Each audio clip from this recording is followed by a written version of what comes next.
dados no computador e simplesmente vai lá e faz o modelo. A gente sempre começa por uma questão a ser respondida, dados de campo ou experimento, né? Então, vamos lá.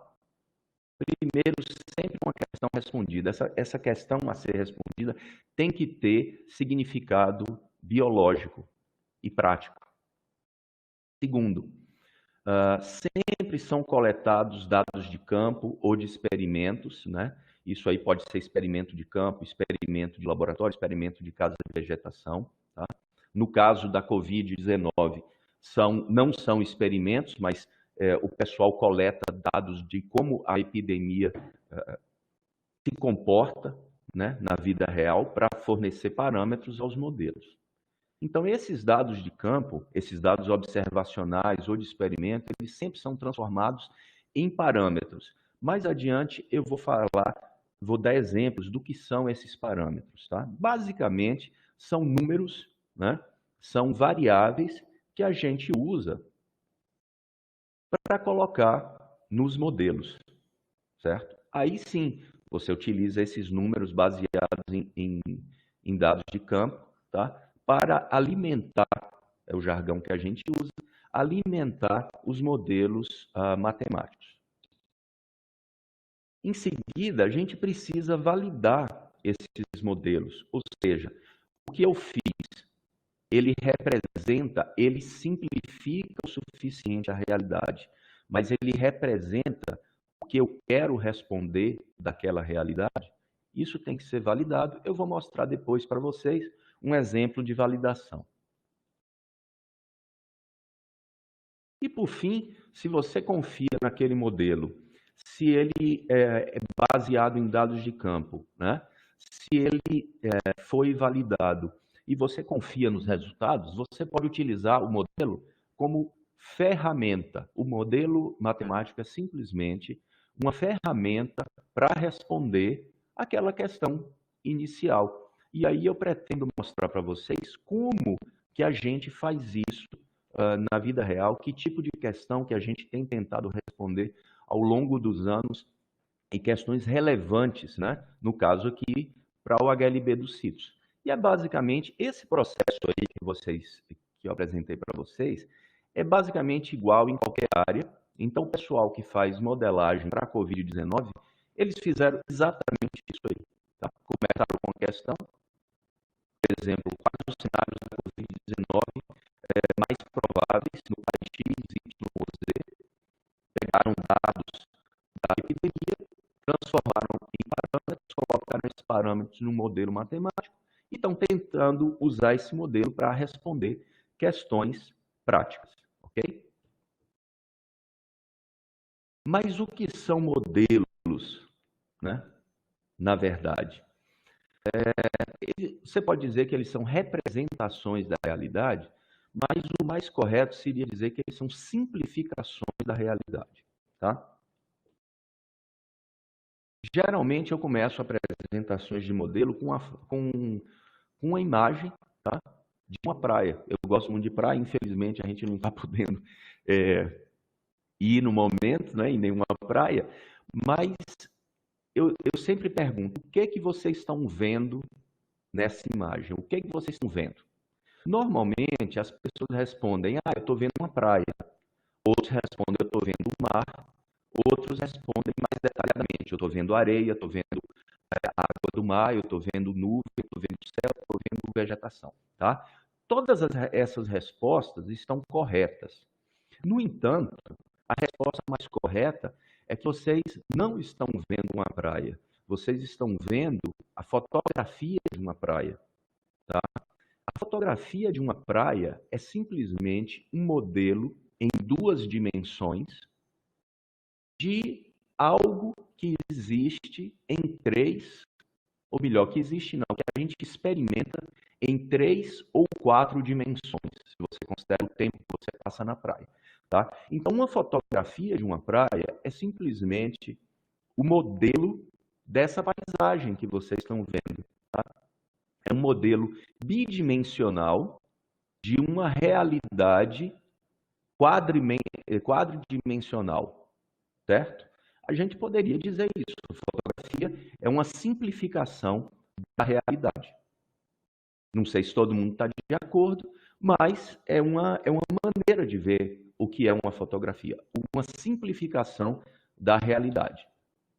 Do mesmo modo, a gente pode simplificar outras realidades e manter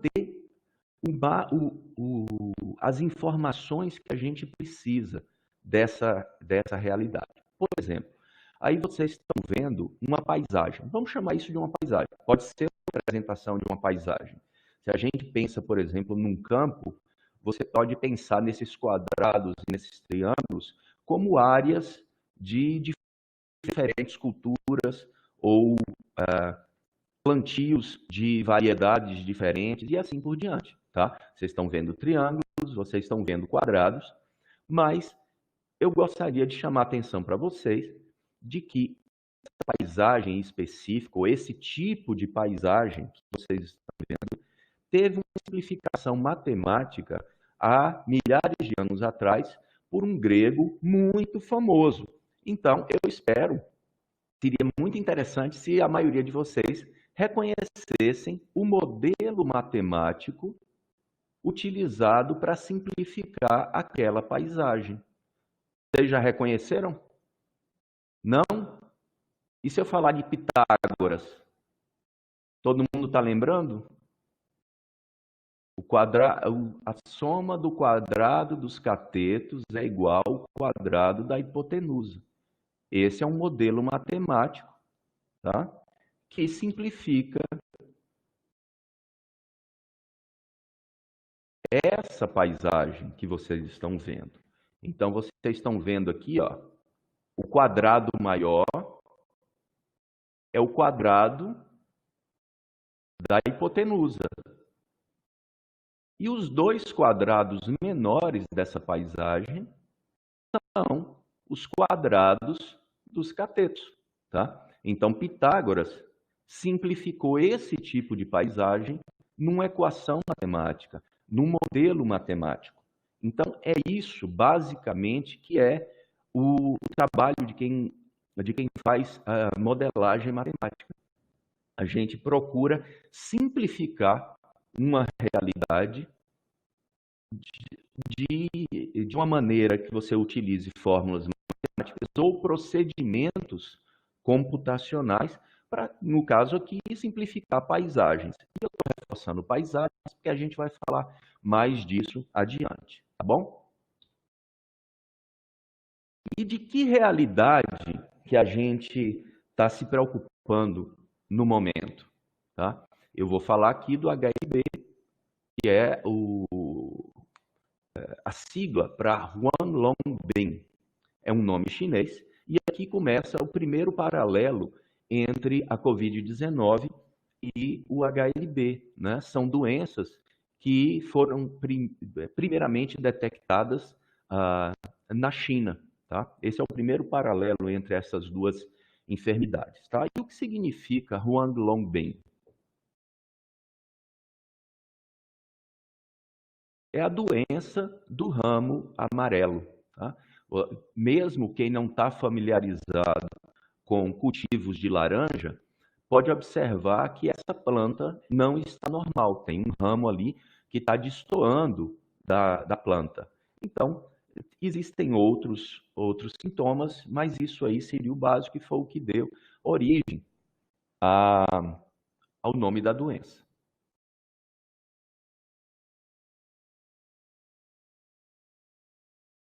Eis aqui uma foto do ramo amarelo um pouquinho mais detalhado.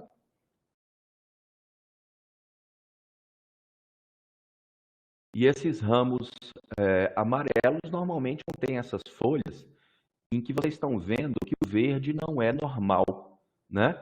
É um verde misturado com amarelo, verde escuro, verde claro. Isso a gente chama de mosqueado, tá?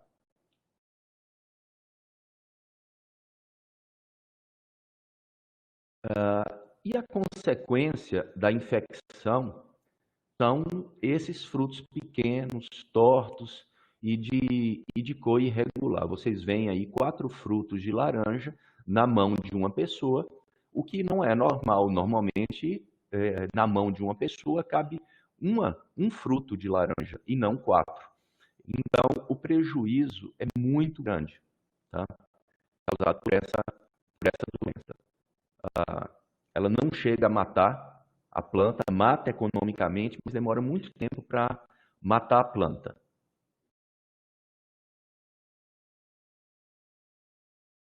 E aí a gente tem 3 elementos nessa doença, tá? Tem o bom, o mal e o feio. Sem a existência de um deles, você não teria o HLB, tá? No caso da Covid-19, a gente tem basicamente 2 elementos, o hospedeiro e o patógeno, o vírus, mas aqui, no caso do HLB dos citros, nós temos 3 elementos. O bom é a laranja. Mas a laranja eu estou colocando como uma simplificação, a gente poderia estar falando de tangerina, limão, porque o HLB, ele não... O patógeno HLB não distingue se é laranja, se é limão, se é tangerina, afeta citros de maneira geral. Esse é o mal, né? Eu falei o bom, o mal e o feio. Esse é o mal. Uma bactéria é a causadora do HLB dos citros, tá? Obviamente, aí não tem muito paralelo com a Covid-19, porque o patógeno da Covid-19 é um vírus e o patógeno do HLB dos citros é uma bactéria. Só que tem o seguinte, as últimas notícias que a gente teve da Covid-19 dá conta que afeta o sistema vascular, não só pulmões, sistema respiratório, mas o Covid-19 afeta o sistema vascular. E é mais ou menos, e é isso que acontece no HLB dos citros, né? Essa bactéria, ela afeta o sistema vascular da planta. Simplificando, é como se a planta tivesse veias e artérias, só que a gente chama aqui de xilema e floema, no caso de plantas, e a bactéria, o Candidatus liberibacter, vai afetar o floema das plantas, que seria, mal comparando, fazendo um paralelo aí, seriam as artérias da planta, tá?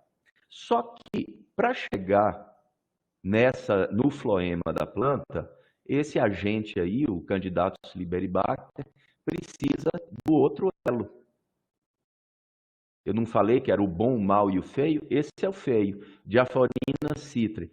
É um inseto, ele suga o floema, né? Suga essas artérias aí da planta, e nesse sugar para tirar o alimento dele, ele adquire também essa bactéria, tá? Veja aí, ó, são alguns indivíduos, eles sempre ficam nessa posiçãozinha assim de asinha para cima, ok? São pequenininhos mesmo, você vê que é questão de milímetros o tamanho desse inseto, mas causa um estrago fenomenal, porque é o vetor dessa bactéria. Tá?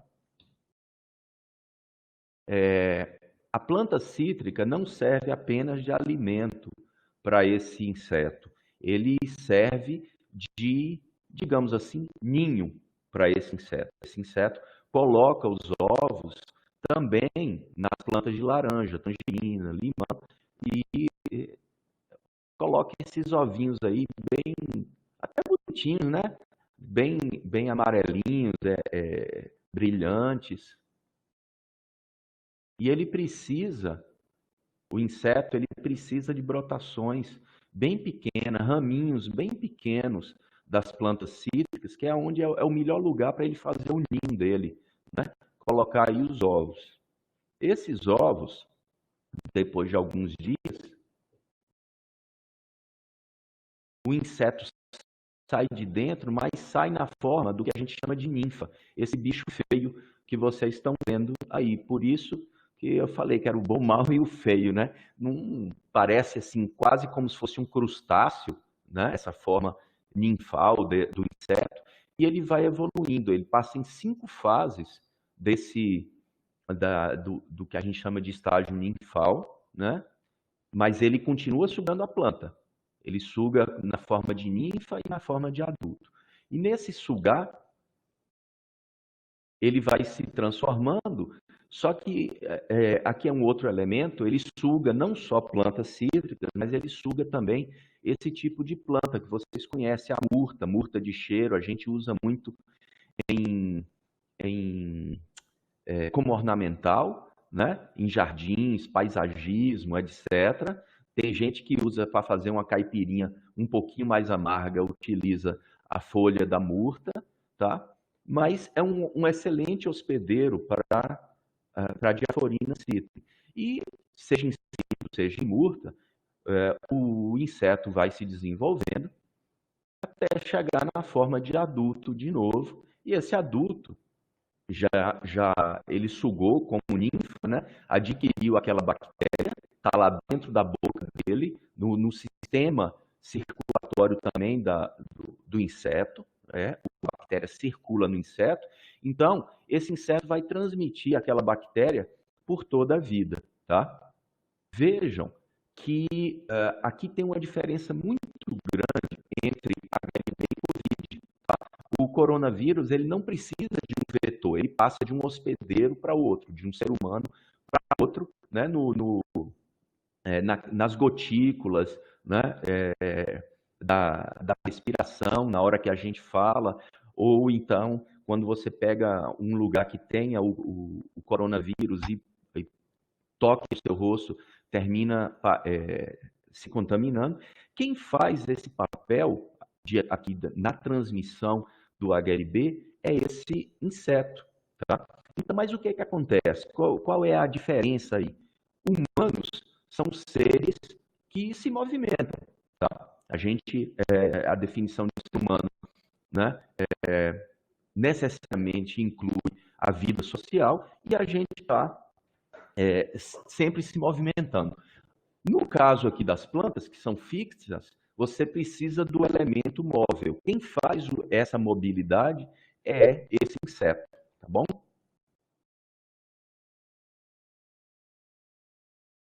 Muito bem. A gente já viu qual a realidade que a gente gostaria de simplificar, que é a realidade do HLB, tá?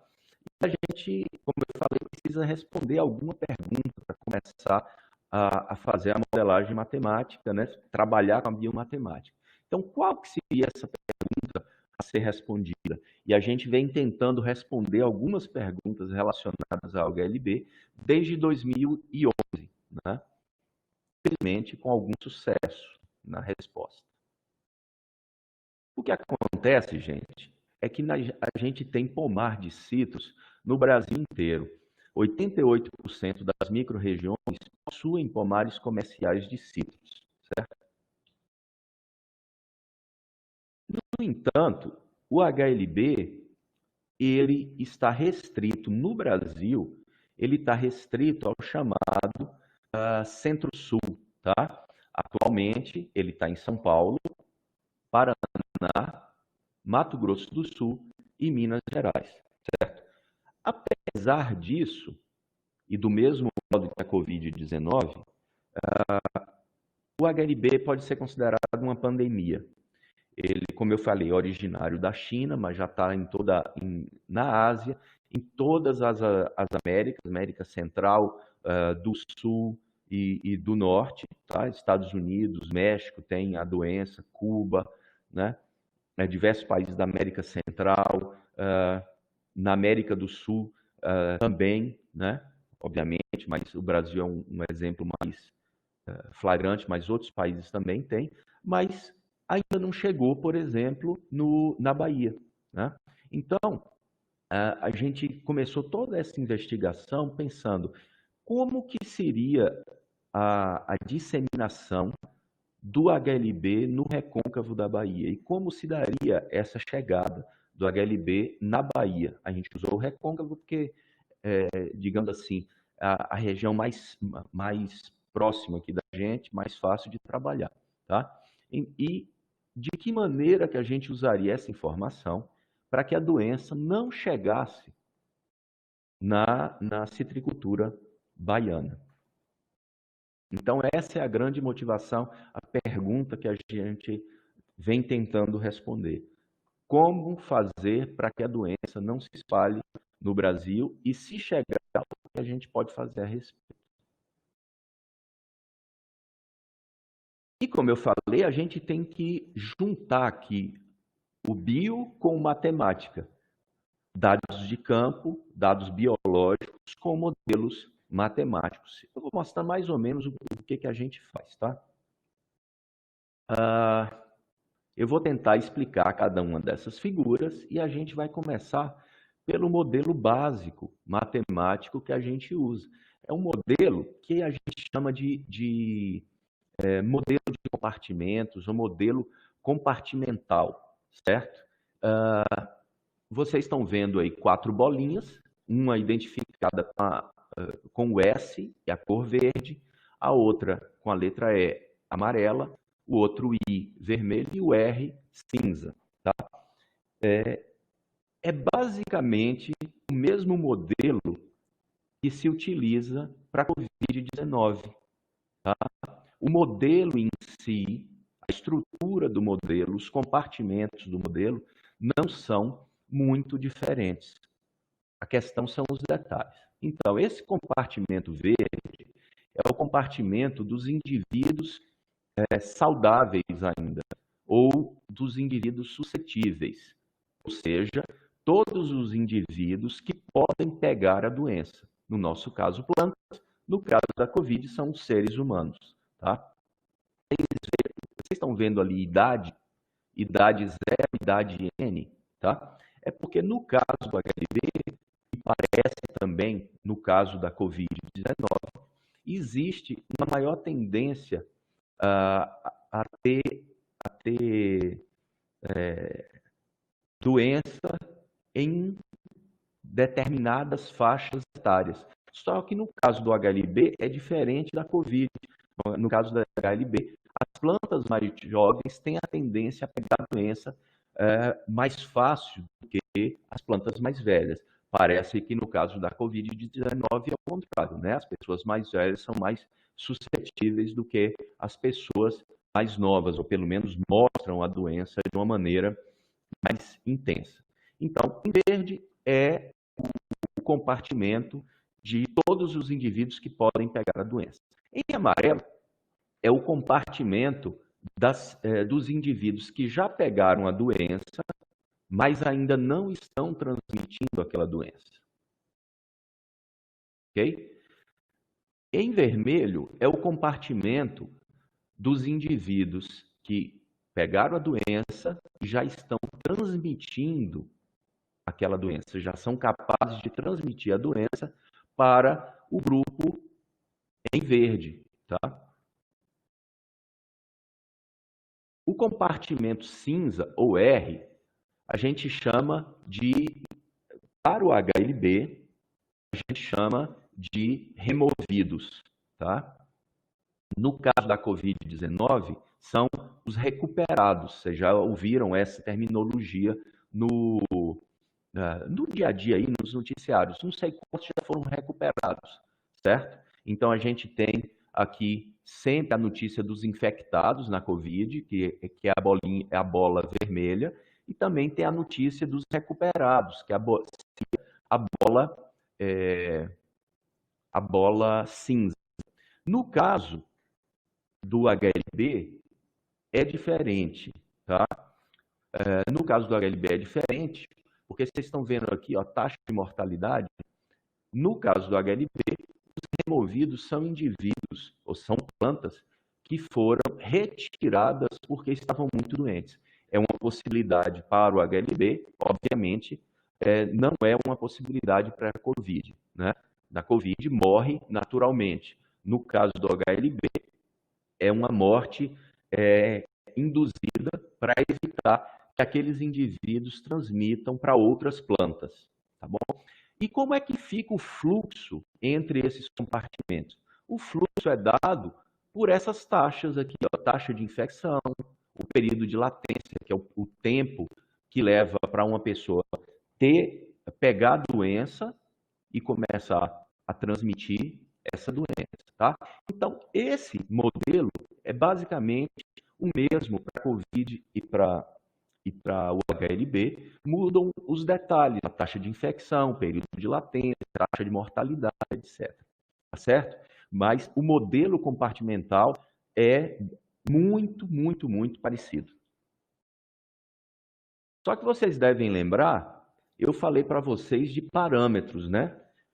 Aí sim, tem grandes diferenças entre as doenças. Às vezes você usa determinados parâmetros para a COVID que você não usa para o HLB e outros para o HLB que você não vai usar para a COVID, certo?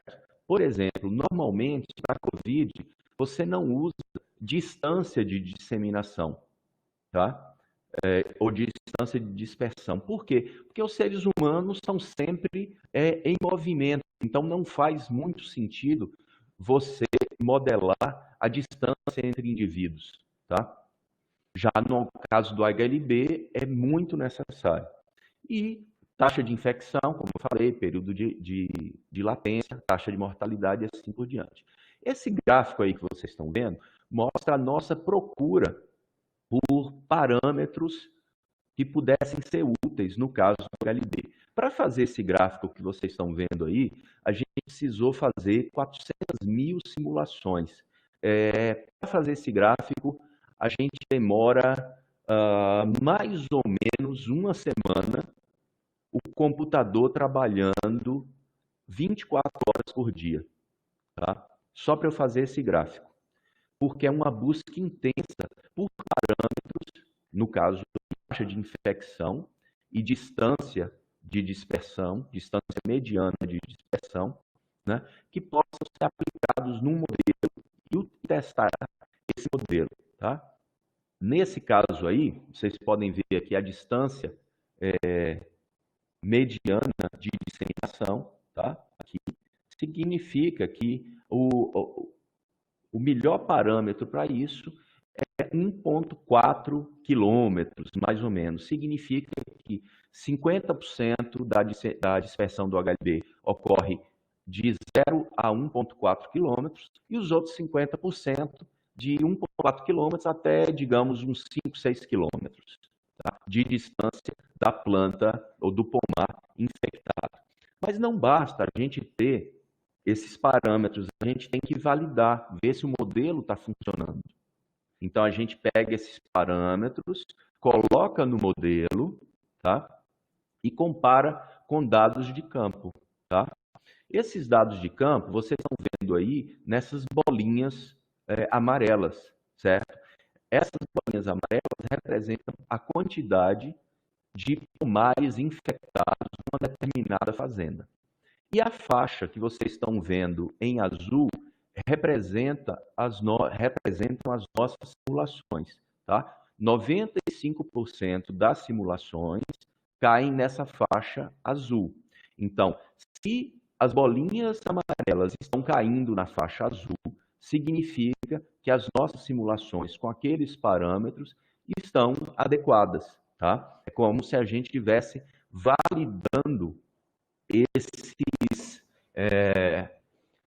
validando o nosso modelo com dados de campo. Isso é absolutamente necessário. Se a gente não tiver essa validação, a gente não pode confiar no modelo. Mas se o nosso modelo representa razoavelmente bem os dados de campo, a gente pode confiar nos resultados do modelo e aí usar o modelo para testar o que a gente chama de cenários. Tá? Então, isso aí que vocês estão vendo é o que a gente chama de curva de progresso, ou curva de progressão da doença, tá? Dados de campo em amarelo e os dados das simulações em azul, indicando que a gente pode razoavelmente confiar nesse nosso modelo com esses parâmetros que a gente utilizou. Mas aquele modelo lá pode ser um modelo simplesmente que mostra a curva de progresso, mas a gente não estava satisfeito com isso. A gente queria um modelo que juntasse a paisagem, uma paisagem real, modelo matemático, porque aí a gente teria uma maior chance de sucesso, tá? Que atributos da paisagem a gente está interessado? Número e posição dos talhões ou dos plantios, número e densidade das plantas, a idade desses plantios e os municípios onde esses plantios estavam localizados, tá? Então, isso que vocês estão vendo é uma representação de uma paisagem real, uma paisagem digamos assim, paisagem de plantios citrícolas na região do Recôncavo Baiano, né, onde Cruz das Almas está. Vocês estão vendo que na horizontal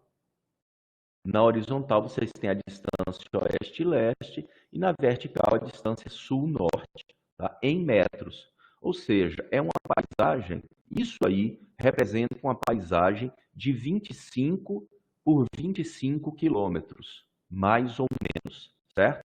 E cada pontinho desses aí representa um plantio de laranja ou de limão. E as cores representam os municípios, tá? Para vocês verem como está detalhadinho isso aí, a posição precisa do plantio, eu vou dar um zoom. E agora vocês estão vendo aquele zoom na nossa paisagem, em que cada ponto é um plantio de citros. Vocês estão vendo como os plantios são meio encarreirados, tá? Como se fosse uma linhazinha, né? Não são quadrados, eles não estão dispostos em quadrados, eles estão dispostos como se fossem caminhos. Porque aqui na região, geralmente os plantios eles seguem o contorno das estradas vicinais, né? Então, eles são dispostos numa via de acesso, próximo a uma via de acesso. Então, por isso que eles parecem esses caminhos. E isso, gente, dá uma diferença muito grande nos resultados. E é por isso que a gente precisa trabalhar com representações fidedignas das nossas paisagens, tá?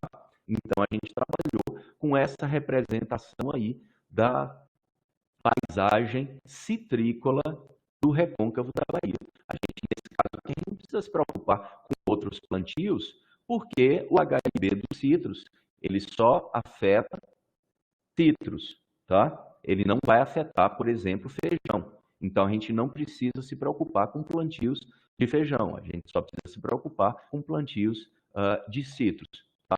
O que é uma grande simplificação, né, da realidade e facilita o nosso trabalho.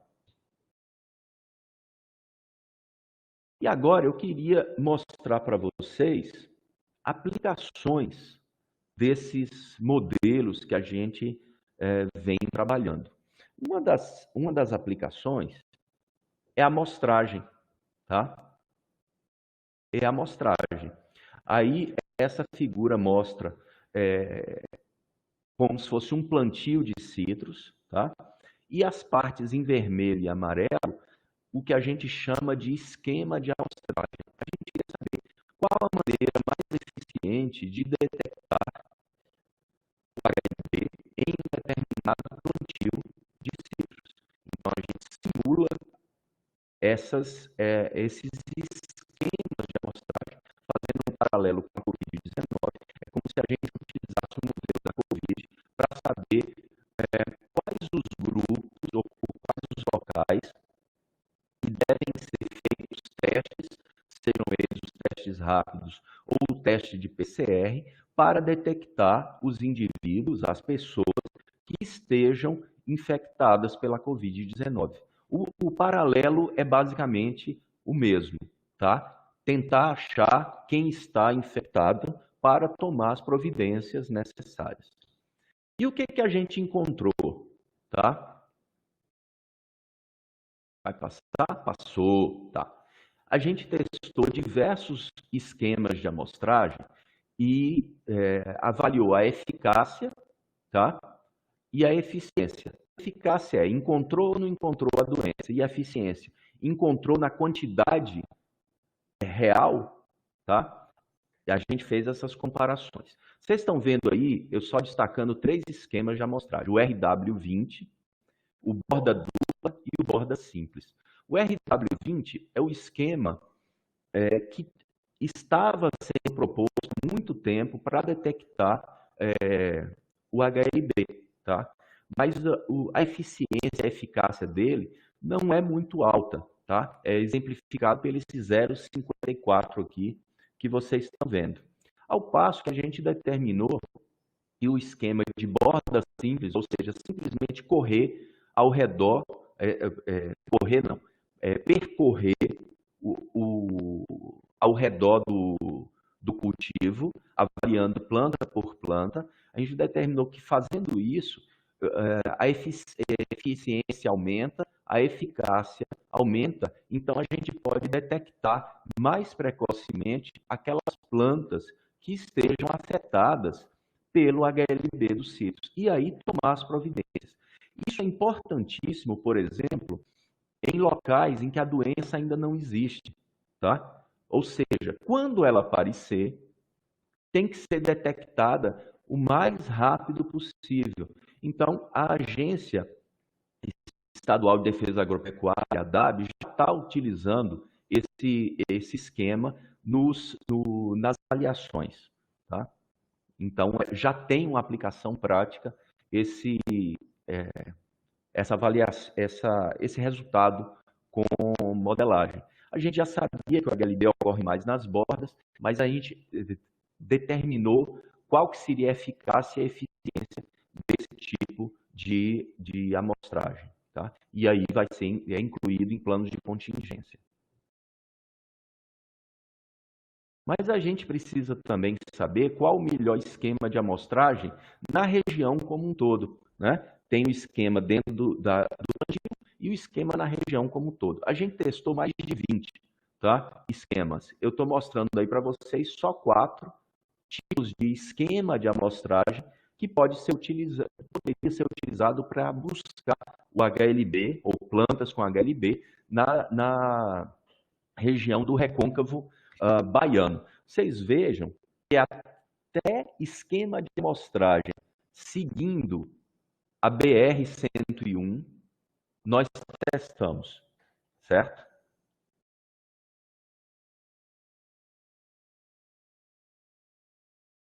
Esse gráfico aí, deixa eu explicar um pouquinho para vocês o que se trata, tá? Na horizontal, aqui na horizontal, a gente tem a frequência de amostragem, ou seja, de quantos em quantos meses deve se amostrar. Na vertical, a gente tem o que a gente chama de intensidade de amostragem, o número ou a fração de plantios que a gente precisa visitar e avaliar se tem o HLB e se não tem o HLB. Nesse gráfico, vocês estão vendo aí uma linha pontilhada, né, tracejada no meio, e cores de intensidade diferente, cores diferentes e intensidade diferente, tá? Essa linha tracejada, gente, mostra o seguinte, que as combinações de frequência de amostragem e intensidade de amostragem em cima dessa linha indica que eu teria 95% de chance de achar o HLB utilizando aqui, ó, edge significa borda e per city significa por município. Então, se eu avaliar as bordas de cada plantio usando a amostragem por cidade do Recôncavo Baiano, eu tenho 95% de chance de encontrar o HLB antes que ele seja um problema, se eu utilizar, por exemplo, se eu avaliar de 3 em 3 meses, eu tenho que avaliar um pouquinho menos de 2% de todos os pomares da região. Tá? Essa ferramenta, né, permite que os órgãos públicos, por exemplo, como a agência de defesa, façam um planejamento mais adequado. Eles podem falar, olha, eu não posso amostrar de 3 em 3 meses. Eu só posso amostrar de 6 em 6 meses. Tudo bem. Então, se você vai amostrar de 6 em 6 meses, subindo aqui, ó, Você cai na linha tracejada e nos indica que o órgão, a ADAB, teria que amostrar aproximadamente 3% dos plantios de 6 em 6 meses. Então, esse gráfico é de planejamento de ações de órgãos públicos, tá? E ele só pode ser, só veio à existência por causa de modelagem matemática, por causa da biomatemática, indicando isso para as agências. É o que a gente chama apoio a políticas, tá? Então, como eu falei, eu estou mostrando aplicações. Seria o equivalente na COVID a gente poder falar para o setor, para as secretarias de saúde, olha, você tem que amostrar a população de 7 em 7 dias e pelo menos X% das pessoas para você saber se um determinado local já tem Covid ou não tem Covid. É o que a Organização Mundial de Saúde fala, testar, testar, testar. Para testar, eles precisam de ferramentas que orientem como fazer a testagem. Tá? Então, esse gráfico que vocês estão vendo é uma ferramenta para orientar, no caso aqui não teste, é uma ferramenta para orientar avaliações de campo em busca do HLB.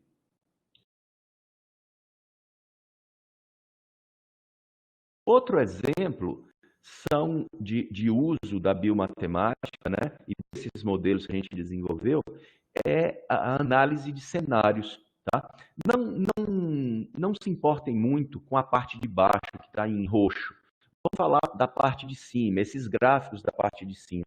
Tá? Vocês estão vendo ali ocasional e mudas 1%.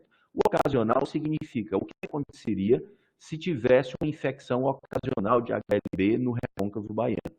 E mudas 1% seria o que aconteceria no recôncavo baiano se eu tivesse a introdução de mudas infectadas, tá? No nível de 1%, por exemplo, 1% de mudas de um plantio infectadas com o HLB. O que aconteceria, tá? E vocês estão vendo essas tonalidades aí, tá? Em cada gráfico. Tonalidades de azul que chegam até o preto. Muito bem.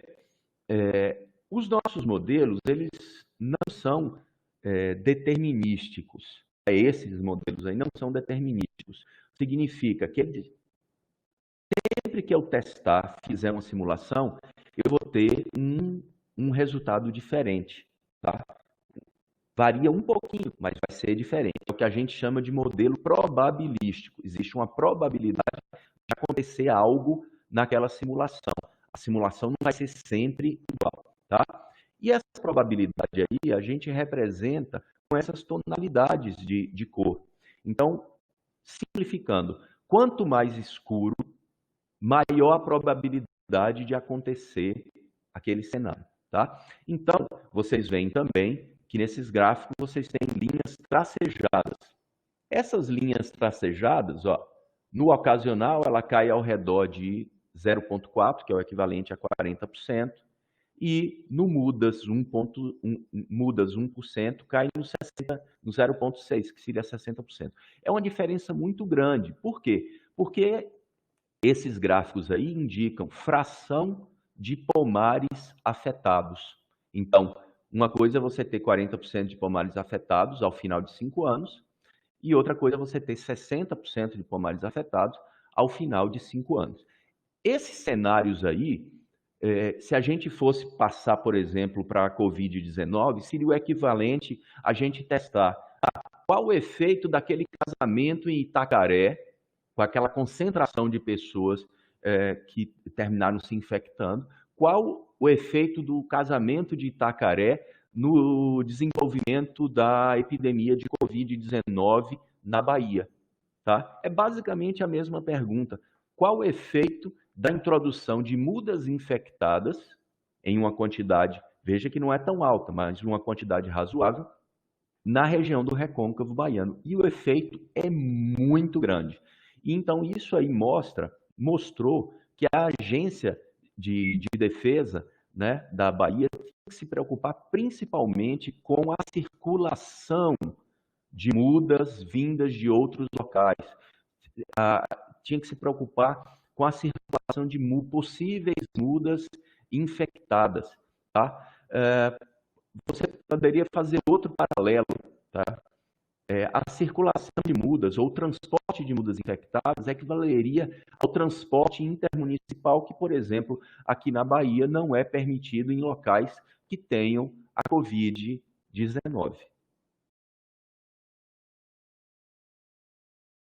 Esse aqui é o tema que tem maior similaridade entre as duas doenças, o HLB dos citros e a Covid-19, porque é aquela polêmica, né? Cuida da economia, cuida da saúde, ou, no caso aqui a gente não usa saúde de plantas, a gente usa o termo sanidade, né? Então eu vou mostrar 3 exemplos de como que a gente usou modelos para lidar com essa questão. O primeiro exemplo foi logo no início, né, que a gente começou a trabalhar. Em 2010, se eu não me engano, saiu a instrução normativa sobre como deveria ser o controle do HLB dos citros no Brasil. E a gente notou que a instrução normativa tinha muitos pontos positivos, tinha realmente que ter aquela instrução normativa, mas a gente começou a se perguntar se ia ser útil para uma situação como a da Bahia, que são pomares muito pequenos, tá? E a gente utilizou um modelo para testar se o controle em plantios individuais ia ser eficiente. E a gente chegou à conclusão que não ia ser eficiente. Um citricultor só tentando controlar a doença no seu pomar, ele não ia conseguir, porque os vizinhos iam estar contaminados. Então, vocês estão vendo essa curva aqui em azul? É a curva de plantas infectadas.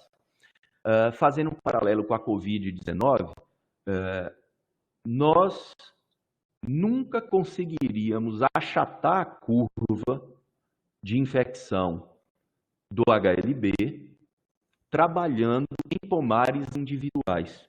Tá? A gente apresentou isso, eu acho que foi no final de 2010, 2011, em um congresso. Tá? Talvez a gente não tenha explicado muito bem, porque o pessoal achou que a gente estava dizendo que não adiantava controlar o HLB, quando na verdade a gente estava falando, precisa controlar mais, a gente precisa achar mecanismos de controle, porque o citricultor individual, ele não tem condição, né, de achatar a curva. A gente precisa encontrar uma maneira de ajudar ele a achatar a curva, senão o plantio dele vai entrar em colapso. Uma outra questão que sempre o pessoal pergunta é quanto ao hospedeiro alternativo. A gente sabe que alguns locais simplesmente falam, olha, tira a murta e segue adiante e tal, porque a murta é hospedeiro, etc. Mas, aqui na Bahia, a gente tinha a seguinte pergunta: vai compensar trabalhar a remoção de murta, tá? Compensa, politicamente falando, né? Organizacionalmente falando, logisticamente falando, a Agência de Defesa Agropecuária se preocupar com isso? Então, a gente trabalhou um outro modelo que a gente pensou o efeito de densidade da murta, tá? Em relação a citros, e como seria o desenvolvimento da epidemia nessas situações. Só com citros, uma proporção de murta para citros de 1 para 1.000, e a proporção real que existe aqui no recôncavo, que é mais ou menos de 1 para 10.000, ou seja, a cada 10.000 plantas de laranja, de citros, você tem uma planta de murta. O que aconteceria? Então, vocês veem aí nessas curvas que as bolinhas pretas, tá, indicam a curva que teve a maior intensidade da doença, de acordo com nossas simulações. E as outras duas curvas, que é o que vocês estão vendo aqui embaixo, mostra a comparação entre uma epidemia só com citros ou uma epidemia que tivesse esse hospedeiro alternativo, mas na densidade que ocorre aqui no recôncavo baiano. E aí está a resposta. O efeito hospedeiro depende da densidade populacional, e na densidade populacional em que ele ocorre aqui no recôncavo, o efeito não é significativo. Ou seja, a agência de defesa não precisava se preocupar com a murta, com o hospedeiro alternativo já instalado. No entanto, como a gente viu anteriormente, precisaria se preocupar com a entrada de novas plantas de murta. E assim a agência de defesa agropecuária aqui, a ADAB, tem feito. Tá? Esse é um trabalho mais recente, tá? Em que a gente testou o controle regional da doença. Lembra que eu falei que o individual não servia, mas o regional dá efeito. Tanto que foi comprovado depois, né, com trabalhos em campo, lá em São Paulo, trabalhos do Fundecitos, comprovaram que realmente o manejo regional ele consegue, por assim dizer, achatar mais a curva do HLB, certo? Só que aqui a gente estava testando outra coisa nesse trabalho. A gente estava tentando ver qual que seria o balanço entre controlar a doença, tá? E a rentabilidade do citricultor. E aí vocês veem esses dois gráficos, em que você tem na esquerda como que seria uma epidemia sem o controle, tá? E no lado direito, como que seria a epidemia com o controle. Quando eu falo por epidemia, lembra, modelo probabilístico, existe uma variação. Mas se concentrem aí nessa linha preta dos gráficos, tá? A linha preta mostra o resultado médio. A maioria dos resultados cairia nessa linha preta, tanto no gráfico da esquerda quanto no gráfico da direita. E vocês veem essa linha tracejada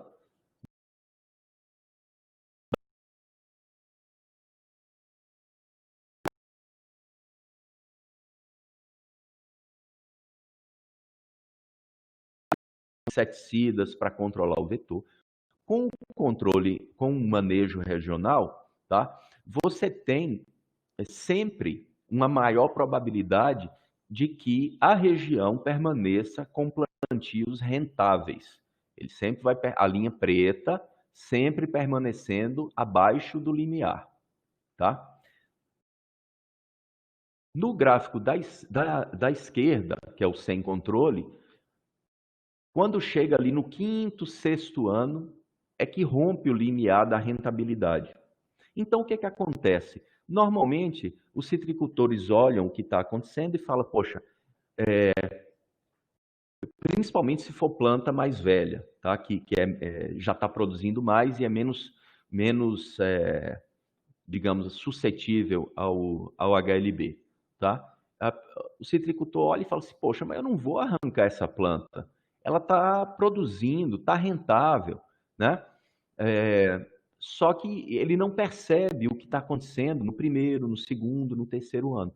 Quando vai perceber a queda na rentabilidade, tá? Já é tarde demais para fazer o controle. Então, existe realmente na citricultura a mesma discussão que existe para a Covid-19. Né? As medidas de controle afetam o lado econômico do setor, né? Por assim dizer. Mas, se não forem dadas atenções ao controle, em algum momento a economia termina entrando em colapso de qualquer forma, tá? Por não terem sido feitas ações de controle. Então um círculo aí interligado, né? Sanidade, economia, sanidade, economia.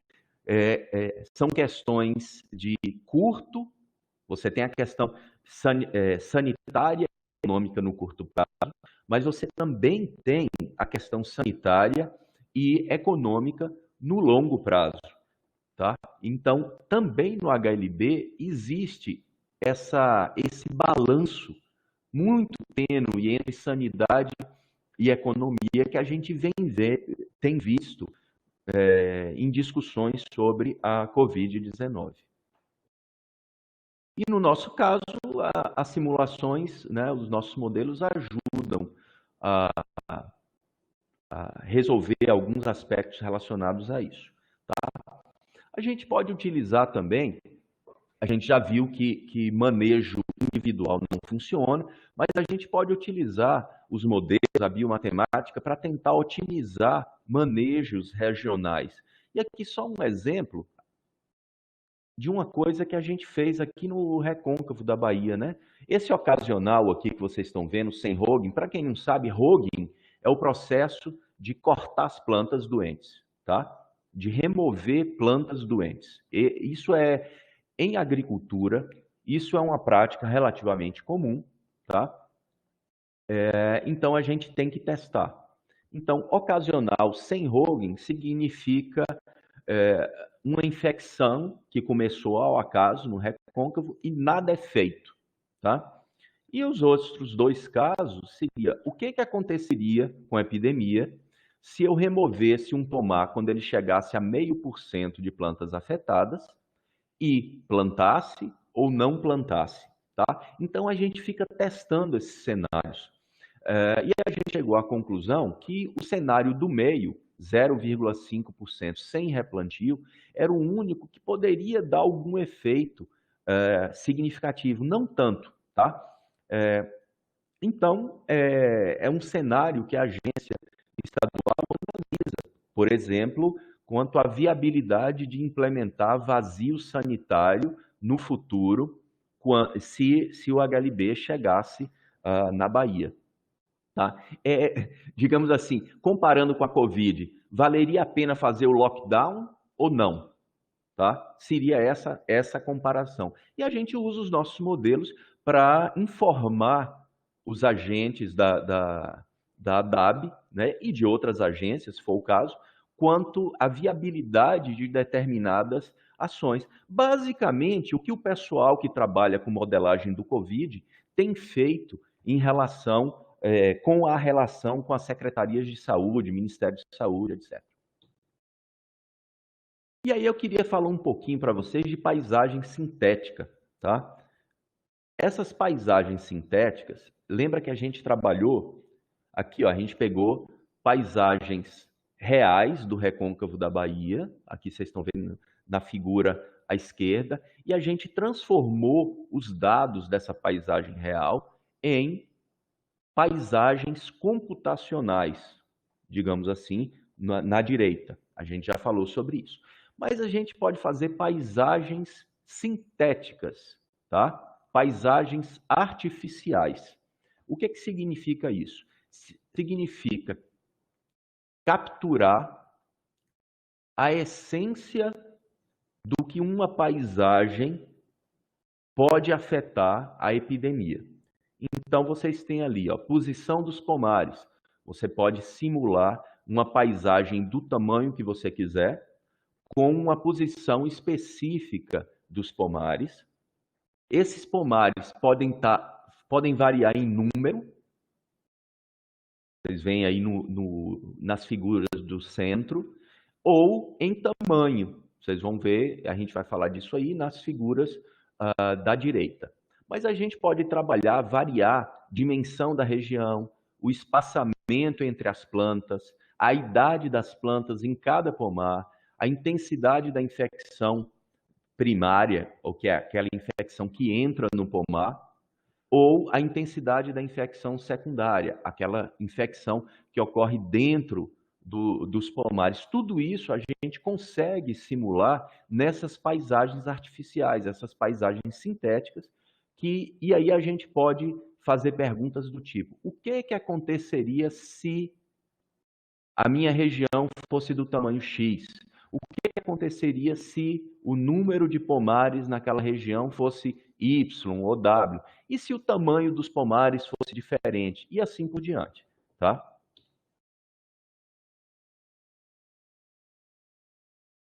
E a gente tem utilizado essas paisagens sintéticas, tá, para responder algumas questões relacionadas com otimização de manejo regional e criação de áreas regionais de manejo do HIB. Tá? Então, por exemplo, uma das perguntas que a gente pode responder com essas paisagens sintéticas é: até que ponto que eu poderia usar a supressão das infecções primárias, ou seja, não deixar o inseto vetor do HLB chegar nos pomares, isso é a supressão de infecções primárias, até que isso resultaria em algum benefício. Vejam que cada ponto aí nesses gráficos representa um pomar. Se é verde, está sadio. Se é vermelho, está doente. E se for um vermelho intenso ou a bolinha muito grande, significa que está muito doente. Esse pomar está muito doente. Então, veja que a intensidade de bolinhas vermelhas é muito maior nos gráficos da esquerda do que nos gráficos da direita, indicando que eu precisaria ter uma supressão de vetores, eu precisaria controlar muito os vetores para não deixar essa epidemia se desenvolver nessas paisagens especificamente. Tá? Ou seja, supressão de infecção primária funciona, tá? Mas o trabalho tem que ser intenso. E é basicamente o que os dados de campo vêm mostrando, por exemplo, em São Paulo. Tá? Inclusive, a gente participa de um projeto junto com o Fundecitrus e outras instituições, justamente para tentar otimizar a questão do controle das infecções primárias. Esse gráfico aqui mostra o efeito do número de pomares, ou seja, regiões em que tenha um número muito grande de pomares, que é o que vocês estão vendo aqui no canto inferior direito, vão ter uma intensidade de epidemia muito maior do que regiões com pequeno número de pomares, que é o que vocês têm no canto superior esquerdo, tá? Mas os resultados para número de pomares, eles são um pouquinho variáveis. A gente tem um efeito muito maior quando a gente trabalha com tamanho de pomares. Vejam aí que o gráfico da parte inferior direita representa uma paisagem sintética em que os pomares têm 14 mil plantas, em média. E na superior esquerda, uma região com o mesmo número de pomares, mas que tem talhões, né, que é o que a gente chama de 500 plantas por talhão.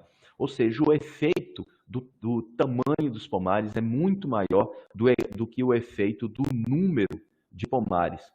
Tá? E a gente usa essas informações para guiar decisões relacionadas ao tamanho de áreas regionais de manejo, que é o que a gente pretende desenvolver, pretende não, é o que a gente está desenvolvendo aqui em conjunto com a ADAB. Bom, era isso, gente, que eu tinha para apresentar. Aqui são alguns dos parceiros, a gente não faz as coisas sozinho, né? Eu falei da ADAB, falei do Fundecitrus, mas todos esses outros aí participaram, a Embrapa Informática Agropecuária também, a gente está junto, né? Desde do início desses trabalhos com a HLB. Eu queria agradecer todos esses parceiros, mas principalmente eu queria agradecer a presença de vocês aqui nesse webinar e fico à disposição para responder questões relacionadas ao tema aqui dessa palestra. Então, valeu, obrigado. Muito bom. Muito obrigada, Chico, pela excelente palestra, tratando de um assunto bastante crítico, né, para a silvicultura brasileira, né, o HLB, e explorando a biomatemática para responder algumas questões importantes e modelando, né, a disseminação de doenças em locais com controle e sem controle, e isso dá, na verdade, uma visão para que as agências de defesa possam trabalhar para minimizar, né, esses problemas, né, o na HLB, principalmente nas regiões que ainda não tem, né, essa doença. Uhum. Eu confesso que me surpreendi com alguns dados colocados, né, alguns paralelos interessantes com a Covid, mas na verdade eu anotei aqui algumas perguntas, também observei outras perguntas aqui no nosso chat.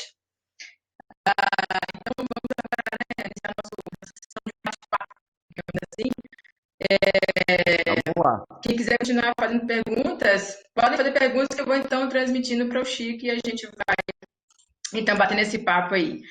Bom, a minha primeira pergunta, eu acho que pode ser também a pergunta de alguns outros colegas, né, que estão aqui na nossa conferência, é o seguinte: os resultados desses modelos, né, que são apresentados tanto para HLB como para a COVID, né, e em outras situações, eles podem ser realmente confiáveis?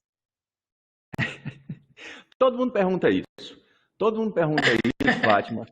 E a resposta é sim e não, tá? Por que sim e não? Porque depende. Depende da qualidade dos dados biológicos que você utiliza no seu modelo. Ou seja, o modelo é tão bom quanto os dados em que ele se baseia. Então, se você tem dados experimentais, dados de campo confiáveis, tá? O seu modelo vai dar resultados mais confiáveis. Por isso que eu falei, eu não gosto muito de falar modelagem matemática. É biomatemática. Tem que ser a junção da biologia com a junção da matemática. Senão não vai funcionar direito. Mas quando essa junção é bem feita, sim, são confiáveis. Agora, é importante Mas dizer que é muito dinâmico. No caso, por exemplo, da Covid, em que os dados são obtidos ao longo do tempo, os modelos vão sendo refinados. Então, dados que o pessoal da Covid obteve no início da pandemia não são tão confiáveis quanto os dados que existem agora. Então, provavelmente, os modelos que eles desenvolvem agora vão ser mais confiáveis do que os modelos que eram anunciados no início da pandemia. ao longo da coleta de dados, ao longo dos estudos, sim? Isso, exatamente. Perfeito. Você falou na questão de prevenção do greening, né? Então, seria possível a gente prever onde o greening poderia ocorrer primeiro em regiões que ainda não têm a doença, como na Bahia, por exemplo, esses modelos? Então, é possível, em alguns casos, você fazer isso, certo? Existem modelos, e na literatura científica, existem modelos que indicam as áreas mais prováveis de ocorrência de uma determinada doença. No caso do HIV, a gente não está utilizando essa, essa ferramenta, tá? A gente preferiu desenvolver o que a gente chama de rotas sentinelas, que seriam portas de entrada mais prováveis para o HIV aqui na Bahia. A DAB, a gente está ajudando a DAB a fazer isso aqui na Bahia. Tá? Por quê? Nesse caso específico. Porque você não tem uma continuidade de indivíduos suscetíveis, você não tem uma continuidade de pomares suscetíveis entre, por exemplo, São Paulo, Minas Gerais e Bahia. É muito heterogêneo. Então, o modelo não ia funcionar tão bem nesse caso, por isso que a gente optou por trabalhar com rotas sentinelas. Perfeito. O Djalma Moreira, ele pergunta se além do Venzin, se você utilizou outros softwares para fazer a modelagem. Djalma, eu sabia que você ia perguntar sobre o Vencim. O Vencim, você trabalhou bem, né? A gente fez aquela disciplina. Então, disso aí que eu mostrei, terminei não mostrando nenhum resultado feito com o Vencim. Vencim, gente, é uma ferramenta que facilita a modelagem matemática, tá? Nesse caso aí eu não utilizei nenhum resultado do Vencim, Djalma. Todos esses resultados aí foram obtidos parecidos com programas que eu mesmo ou parceiros escreveram, né, em algumas linguagens de programação, principalmente Python. Ok. A Fabiane dos Santos, ela pergunta se a amostragem em bordas, ela pode ser feita em outras regiões do Brasil sem ocorrência da doença e que seja confiável. Você pode ter confiança nessa amostragem de bordas. Sim, perfeitamente. Pode ser feito porque o que acontece? A gente só mostrou que a amostra... Mostrou, não, né? A gente está relatando que a amostragem nas bordas é mais eficiente, tá? Mas isso é baseado numa característica biológica da doença, que é ocorrer mais nas bordas dos talhões. Então, como é baseada, é uma conclusão baseada num dado biológico confiável, então sim, pode ser aplicado em outras regiões sem problema nenhum. Perfeito. Agora, do Hermínio, nosso colega da Futicultura, ele pergunta, ele faz a seguinte consideração. Considerando um grande número de parâmetros em um dado modelo aplicado a uma dada epidemia, é possível prever o ponto de inflexão da taxa de progresso da doença? Fazendo um paralelo com a Covid-19, é possível prever quando teremos o ponto de inflexão da curva no Brasil?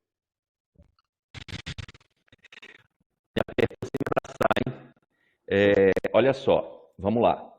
HLB. Sim, a gente consegue fazer uma boa previsão de como vai ser a curva da doença, certo? Considerando, vai ter controle ou não vai ter controle, certo? Mas aí a gente está falando de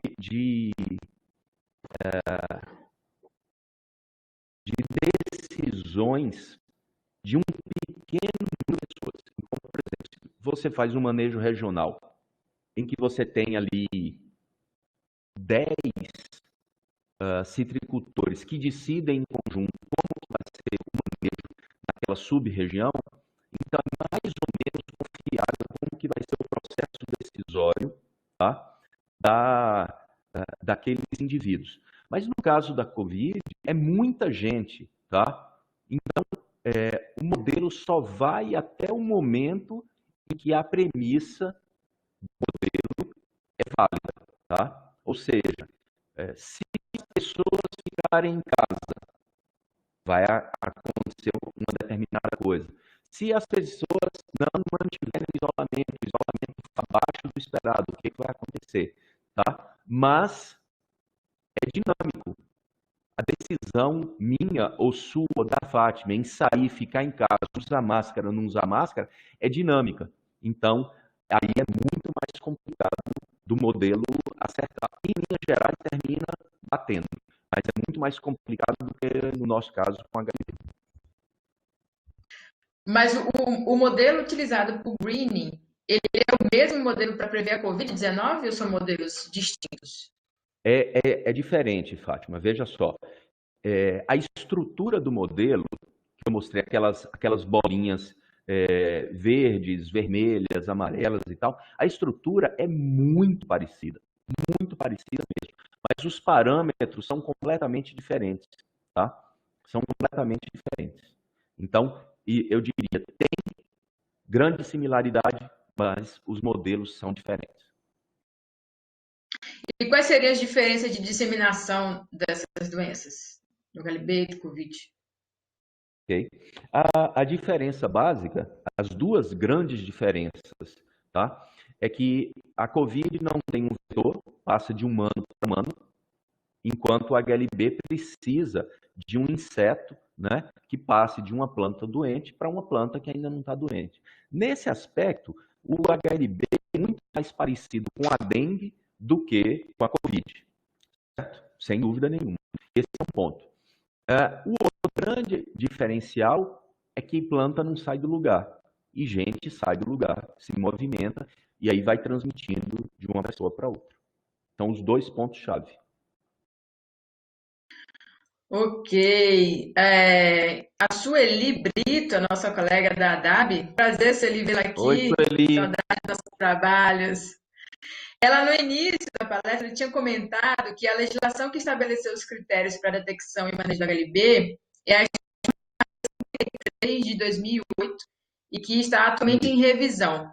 E Exatamente, ela N pergunta 53. agora, isso, ela pergunta agora aqui, considerando a citricultura do Norte e do Nordeste brasileiro, seria relevante a realização de um curso de emergência para o HLB, cujo público seriam agentes de defesa?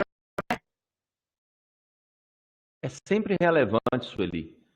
Quanto mais capacitação as pessoas tiverem, melhor, né? Vão ficar mais alerta para essas questões, vão se preocupar mais com isso. Então, sim, sempre é válido. A Arlene também tinha feito uma pergunta durante a Ó, apresentação. eu vou me movimentar aqui, mas é porque eu estou pegando um cafezinho para mim, viu, gente? Vocês. Pode ir falando. Qual foi a pergunta da Arlene? Ela pergunta se as avaliações de borda simples têm limite do tamanho do talhão. Boa pergunta, boa Do pergunta. tamanho do Não, talhão, vai. não tem limite não, viu, Arlene? Nessas simulações, eu simplifiquei ali o tamanho do talhão, o tamanho do plantio, mas para fazer aquele trabalho, a gente se baseou em dados de campo que o Fundecitrus tinha coletado. Aquele foi um trabalho em conjunto com o Fundecitrus, tá? E tinha talhão de tudo quanto era tamanho, tá? Tinha talhão de tudo quanto era tamanho, a gente simulou talhões diferentes, o que vai variar a eficiência, a rapidez com que você trabalha, tá? Um talhão pequeno você percorre mais rápido, um talhão grande vai demorar mais, tá? Então, é basicamente isso. O Santiago Domingues, ele Olá, parabeniza Santiago, pela desde México, palestra. como está, amigo? O Santiago já Então, ele passou por aqui. pergunta. Ah, legal, legal. Então, prazer revê-lo aqui, então, Santiago. Ele pergunta se o modelo matemático apresentado, eles poderiam usá-lo lá no México. O modelo teria que ser adaptado, Santiago, à paisagem mexicana. O modelo em si, aquele de compartimento, perfeito, não tem problema nenhum. Mas ele teria que ser adaptado à paisagem do México. E características individuais, né? Idade do pomar, que fatalmente vai ser diferente entre uma região e outra, mas é adaptável sim. A partir dessa pergunta do Santiago, Chico, me veio uma outra dúvida aqui. Como são definidos os critérios e os parâmetros que são utilizados para o desenvolvimento desses modelos? Boa pergunta. Por critério, você quer dizer o que exatamente? Parâmetro, tudo bem, mas critério eu não entendi exatamente. Na verdade, assim, como é que são definidos, né, os dados que seriam coletados, quais são as variáveis que... Ok. O que faz parte e o que não faz parte do modelo. Isso, de um modelo. Entendi. Tá certo. Olha só, foi bom você ter feito essa pergunta, porque como um modelo é uma simplificação da realidade, a gente não quer que ele seja simples demais, né? Imagine, é como se você pegasse uma fotografia. Lembra que eu falei a fotografia como um modelo de uma paisagem? Se eu tenho uma fotografia preto e branco, eu tenho menos informação do que uma fotografia colorida. Às vezes, uma fotografia preto e branco, tudo bem, bonita, mas é uma simplificação exagerada daquela paisagem. Então, eu preciso ter esse balanço. E o que é que me dá esse balanço? O conhecimento da biologia do que eu estou querendo modelar. Tá? Então, o modelo tem que incluir tudo que é necessário, mas nada além do necessário. Então, é um balanço, às vezes é questão de bom senso, às vezes é teste. Às vezes a gente precisa testar Às vezes você acha que, por exemplo, eu vou fazer um modelo em que a idade do pomar tenha efeito. E aí você compara com o mesmo modelo em que a idade é igual e vê se faz sentido, certo? Às vezes faz, às vezes não faz. Se não fizer sentido, você tira, você simplifica mais um pouco. Então a gente tem sempre que fazer esses testes, tá?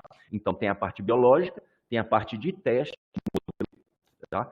De consistência, a gente chama de consistência interna do modelo, e assim a gente determina o que entra e o que não entra no modelo, tá? Já os parâmetros, não. O parâmetro é, se entrou alguma coisa no modelo, quais os parâmetros que eu uso para representar aquela variável, tá? Então, por exemplo, se eu digo que idade no meu modelo é importante, eu tenho que ter um parâmetro relacionado à idade que me diga, olha, se eu tiver planta de 2 anos, a taxa de infecção vai ser X. Se eu tiver uma planta de 10 anos, vai ser Y.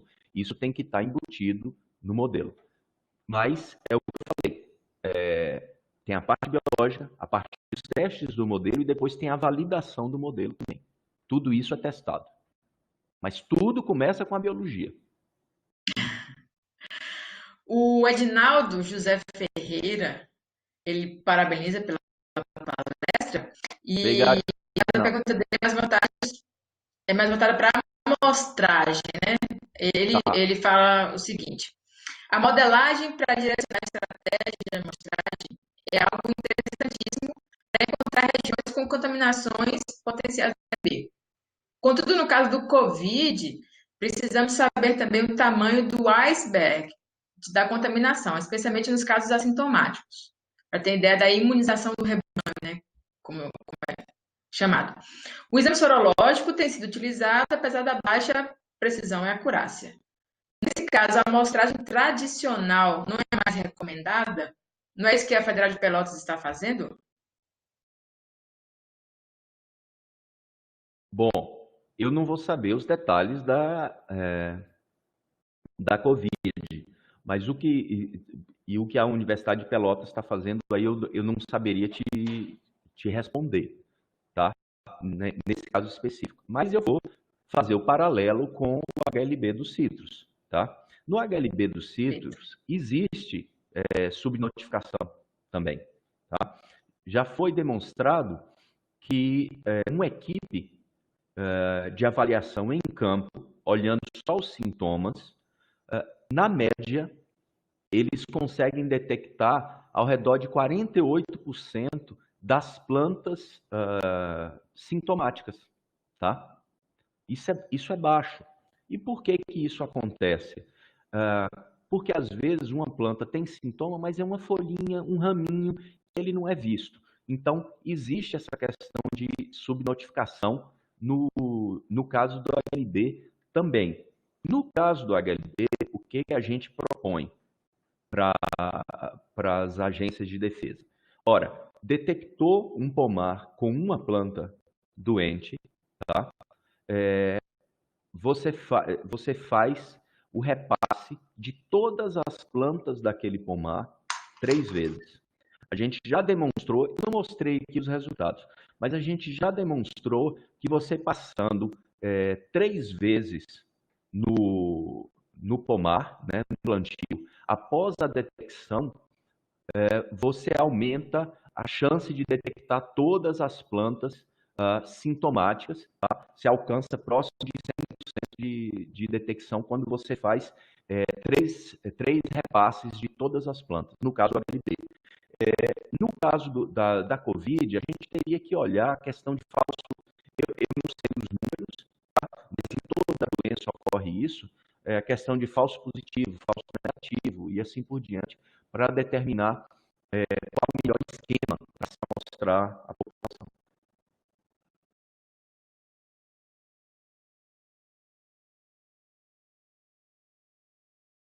Fátima caiu?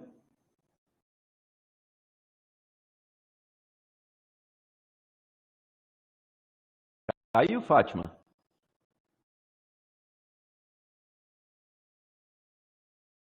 Parece que a Fátima caiu, então vou continuar respondendo, tá? Eu tenho aqui uma pergunta do Acho que Marlon. sim. Alô, estão me ouvindo?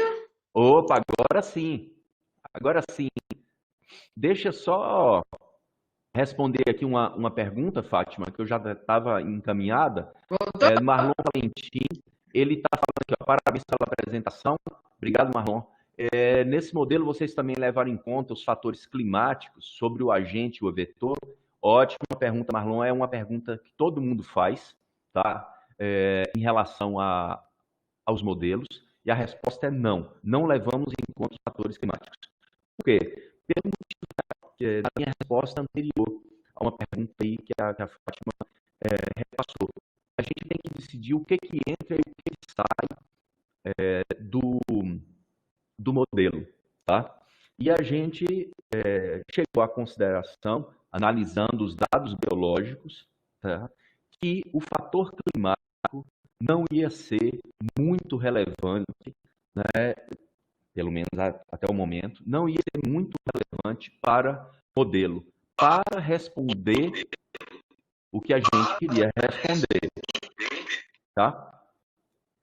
E o outro motivo da gente não ter incluído os fatores climáticos é que até o momento você não tem exatamente um dado biológico muito forte que indique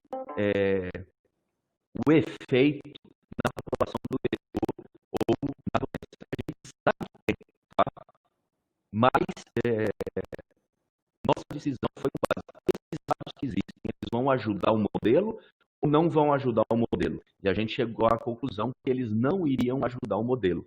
Tá? Então, eles não foram incluídos, o que não quer dizer que não possam ser incluídos depois. Tá? Só levando em consideração o seguinte, depois que a bactéria está na planta, ela fica lá para sempre.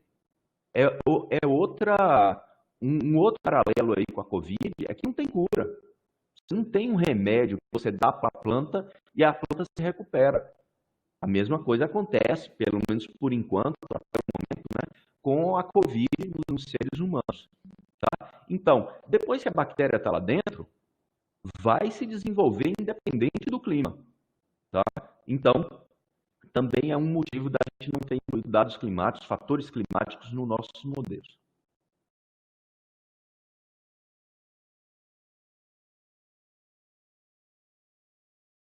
Não sei se a Fátima... Alô? Tá Oi, me ouvindo? Fátima. Tamo, manda ver.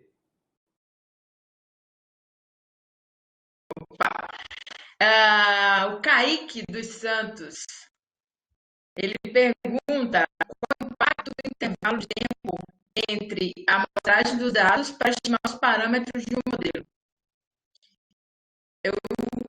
Kaique? Não, eu tô ouvindo. Qual o impacto do intervalo de tempo entre a amostragem dos dados para estimar os parâmetros do modelo? Como fazer para estimar os parâmetros quando se tem apenas o valor de intensidade final da doença? Kaique, para estimar parâmetros quando se tem apenas o valor da intensidade final da doença é muito complicado, né? Você tem que ter outros conhecimentos aí, por exemplo, no mínimo, você tem que conhecer um pouco da evolução da doença no tempo para você ter uma ideia de taxa de evolução, taxa de progressão da doença, tá? Agora, não sei se eu entendi bem a sua pergunta sobre o impacto do intervalo de tempo entre a amostragem e a estimativa dos parâmetros, tá? Eu queria dizer só que o intervalo de tempo utilizado no modelo é muito importante e tem muita conexão com os dados de campo. Por exemplo, você pode ter modelos que avaliam a evolução da doença diariamente. Ou você pode ter, como é o nosso caso, foi nossa opção, em que a gente tem um intervalo de tempo mensal, tá? Quanto menor o intervalo de tempo, mais detalhados têm que ser os seus dados e os seus parâmetros.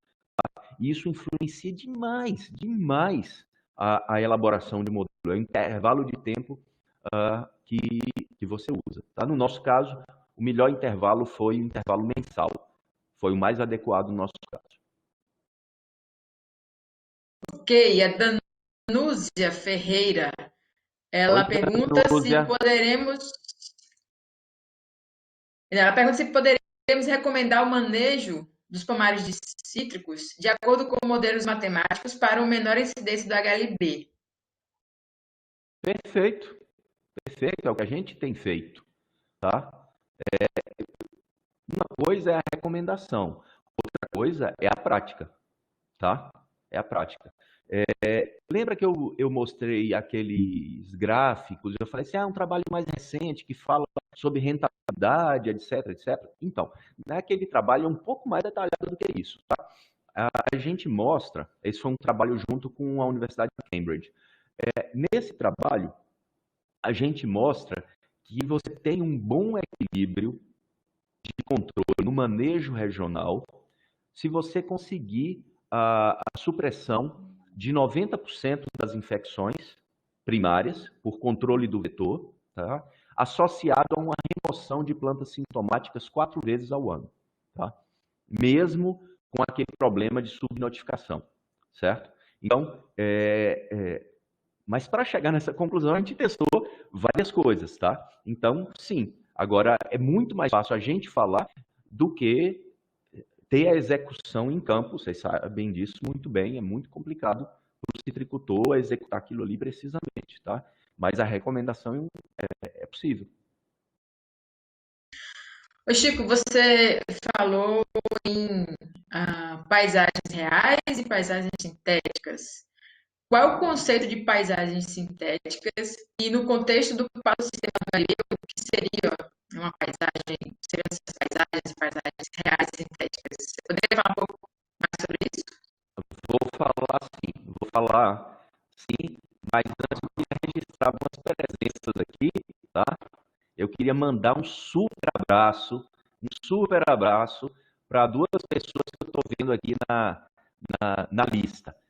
Meu amigo Carlão, Carlos Ivan Aguilar Vildoso, né? Companheiro desde a matrícula lá em Viçosa, tá? E também um grande abraço pro meu tio, Carlos Erval Laranjeira. Abração, tio. Obrigado pela presença. Então, respondendo a pergunta, Fátima, sobre as paisagens sintéticas, tá? Eu nem sei te dizer se essa terminologia é muito utilizada na literatura científica. Eu utilizo, tá? Eu poderia falar em paisagem artificial. Da onde vem esse interesse e essa necessidade?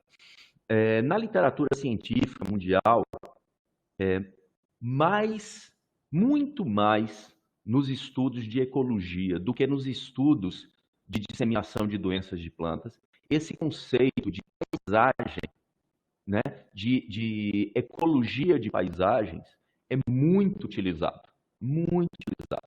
Tá? Então, eu peguei daí essa necessidade de se fazer modelagem em paisagens e não em locais muito específicos.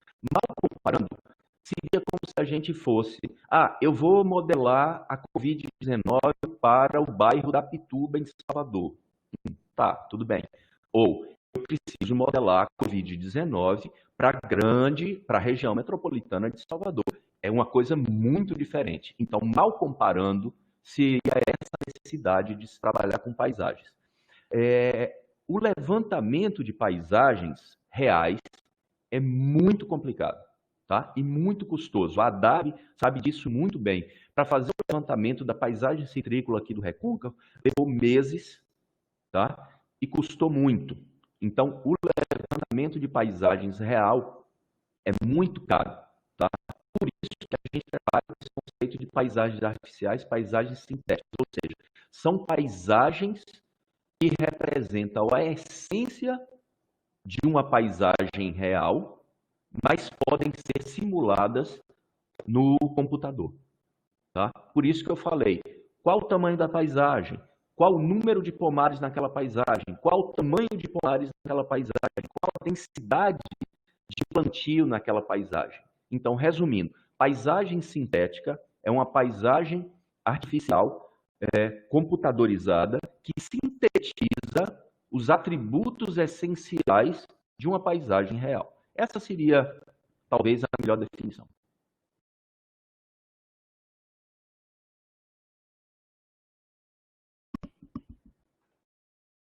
Sem som, Fátima, tá sem som.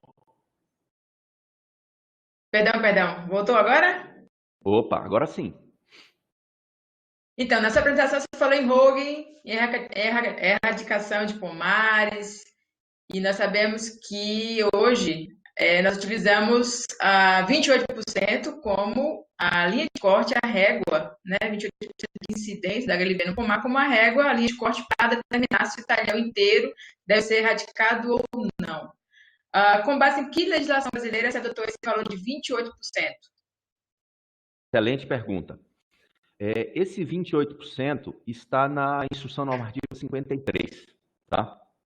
Lá para trás, lá em 2008, né, quando isso foi discutido, tinha todo sentido adotar esse limite de 28%. Foi necessário, foi útil adotar os 28%. Por quê? Porque para evitar abandono de pomares, evitar que o pomar fosse abandonado, chegasse numa incidência do HLB muito alta e ali fosse contaminando pomares vizinhos. Então, 28% foi muito útil e ele foi baseado em dados disponíveis, dados biológicos, dados de campo disponíveis sobre a epidemia e sobre a subnotificação. Então, era mais ou menos o seguinte, olha, se eu tenho uma subnotificação de 52%, se eu só consigo detectar 48% quando eu avalio, tá? E considerando essa subnotificação, eu detecto X% de plantas, então significa que quando eu tiver 28% de plantas que eu consigo ver, eu já vou ter 100% de plantas infectadas. Esse foi o raciocínio. Tá? O que acontece é que agora a IN 53, né? Não é a IN 53, a instrução normativa referente ao HLB do sítio está sendo revisada. Por quê? Naquele mesmo trabalho nosso, que eu falei sobre a rentabilidade, a gente faz essa análise e a gente demonstra que, olha, 28%, tudo bem, você já tem 100% de plantas infectadas, só que esse 28% é tarde demais. A atuação tem que ser muito mais para baixo. Então, por exemplo, a gente demonstra naquele trabalho que com 5% de planta detectável, você já tem cerca de 90% de plantas infectadas. Tá? Então, o 28% serviu há 10 anos atrás, mas o 28% não é rígido o suficiente nos dias de hoje. Tá? E, lembrando, tem um balanço entre eliminar plantas e a economia, tá? Então, os 28% foram calculados dessa maneira que eu te falei. Hoje em dia, eles já não é tão útil, tá? Então, tem sido revisado, vai ser revisado. Perfeito. O doutor Haroldo está parabenizando pela apresentação. Prazer, Obrigado, doutor Haroldo. Haroldo, vê-lo aqui. Haroldo é E o ex-chefe geral aqui da nossa unidade. perfeito. E ele faz um comentário interessante, né? Ele comenta sobre a importância da ciência na definição das melhores estratégias para se enfrentar tanto doenças de plantas como doenças humanas, né? Da importância da ciência, né? Nesse cenário todo de impactos, não só na agricultura, como também na questão da vida humana, né? Perfeito, Haroldo. Eu queria aproveitar o seu comentário para fazer outro comentário. Todos os modelos que a gente apresentou, todos os resultados que a gente apresentou, têm um certo grau de probabilidade. Tá? A gente não crava, vai acontecer aquilo. A gente diz, o mais provável é que aconteça aquilo. Tá? São modelos, na maioria dos casos apresentados, são modelos probabilísticos. Tá? A ciência, ela não pode ser utilizada como critério único de decisão. Existem outras coisas associadas ao processo decisório. Por exemplo, ou melhor, a ciência exata, tá? Ou a ciência da modelagem matemática, a biomatemática, não pode ser utilizada como critério único. Existem outras questões antropológicas, sociológicas, por exemplo, que envolvem não só a Covid, mas envolvem decisões também na área agrícola, tá? O processo decisório na área agrícola e na área de saúde é um processo decisório. Se existe um processo decisório, melhor dizendo, é um processo humano. Então tem que levar em conta outras considerações que não só o que o modelo, o que a biomatemática aponta. No entanto, processos decisórios que não envolvam a ciência, ou essa ciência de biomatemática, no caso das epidemias, tem uma grande chance de falhar, porque existe uma questão, não sei se o pessoal está familiarizado, chamada heurística.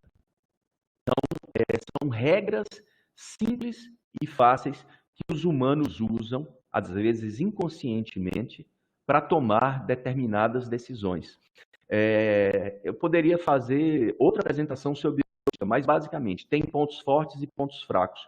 Mas se você não baseia a sua heurística, tá, o processo decisório humano, em dados concretos, você corre o risco de errar muito.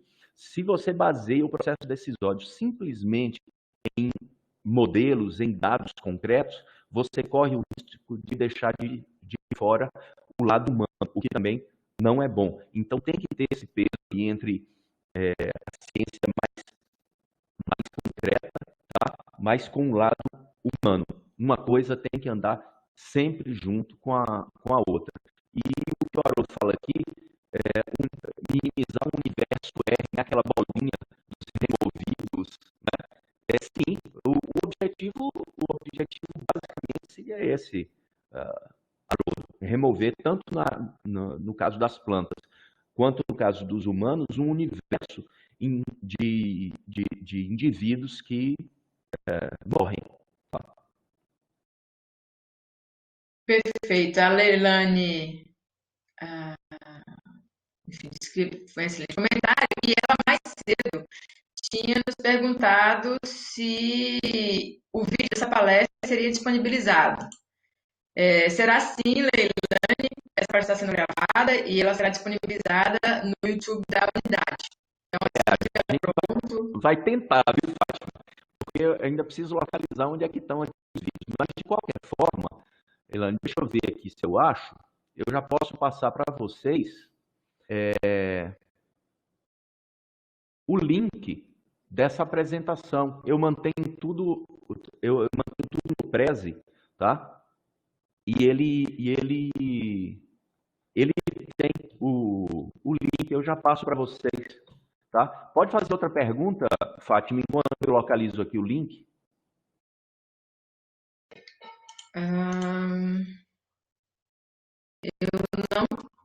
Estou localizando mais nenhuma pergunta, pelo menos aqui no chat, não. Eu estava tão animado respondendo aqui as perguntas, gente.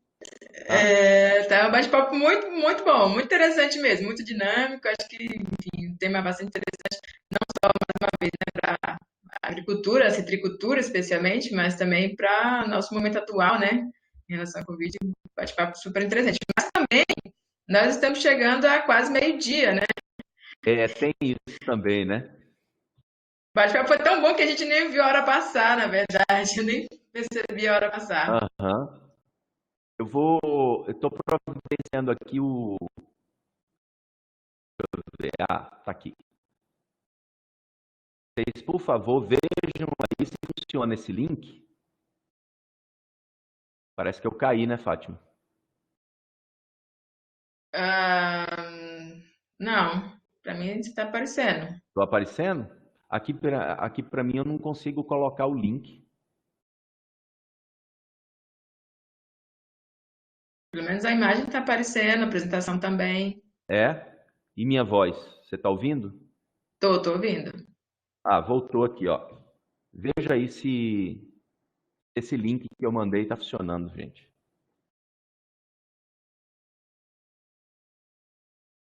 Espero que sim. Deixa Não eu chegou testar. para mim aqui o link. Não? Eu coloquei aí Não, no chat. Vou tentar não, de aqui novo.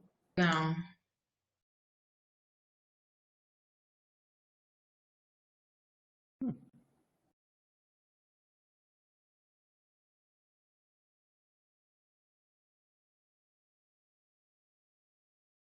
Deve estar com algum problema aqui. Eu não estou conseguindo colocar no. Ah, agora foi. Agora foi o. Isso, agora foi. Deixa eu clicar e ver se abre aqui.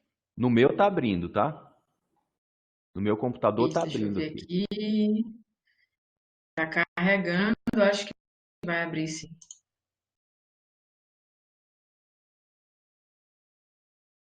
Então, essa apresentação vocês podem ver aí no link. É disponível, tá? É público. Vocês só não vão ter a minha voz falando, fazendo a apresentação, mas a apresentação já está aí disponível, tá? Beleza, tá abrindo aqui. De qualquer sorte, nós vamos tentar colocar a apresentação inteira no YouTube. A Isso. Leia comentou mais cedo que faremos essa tentativa. Uhum. Legal. Mais alguma pergunta, gente? Deixa eu ver aqui na lista dos participantes se tem mais. eh, Tem diversos conhecidos aqui, né? Os colegas da Embrapa, os colegas da DAB, o Djalma, que foi meu orientado, né? Ah, tem uma Gabriela Laranjeira aqui, é minha prima. Valeu, Gabi. Você vê, ó, o que é um Legal. homem sem amigo e sem família? Não vale nada, né? Ainda bem que Pois é. os meus estão aqui, ó, estão junto comigo. Valeu. Tem prima, tem tio. Bom, isso é bom. Registrar também a presença aqui do meu grande amigo Jorginho Pompeu Júnior, tá? Ele foi o meu supervisor no meu primeiro emprego, me ensinou muito de citricultura. Obrigado, viu, Jorginho? Grande abraço. Nossa, tem tanta gente aqui. Obrigado, gente, pela presença aí de todo mundo, né? Sueli, parceirona, a Sônia Ternes, Beleza. parceirona da Embrapa Informática Agropecuária. Valeu, gente. Obrigado pela presença de todo mundo.